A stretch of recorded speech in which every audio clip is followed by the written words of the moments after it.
4 లక్షణాలు కలిగిన వాడు ప్రపంచంలో ఏ పనిలోనూ ఓడిపోడు అన్నాడు. అందుకోసం అన్ని పనులు అవుతాయి అన్నారు. ఏమిటా 4 లక్షణాలు?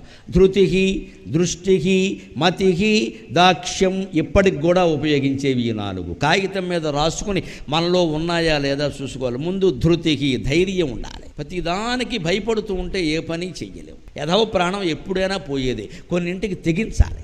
ఆ ధైర్యం లేనివాడు ఏ పని చేయరు. అన్నింటికీ భయపడతాడు. అన్నింటికీ తోడు కావాలి. ఎవరో 4 ఉండాలి. ఎవరు ఉంటారమ్మా జీవితాంతం తోడు? అంటే మనమే ధైర్యం తెచ్చుకోవాలి.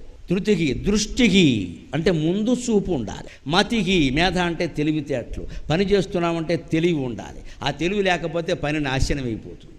లేకపోతే మందకొడి మనుషులం అయిపోతాం ఖచ్చితంగా. తెలివితేటలతో ఆలోచించాలి. దాక్ష్యం అంటే సమర్థత.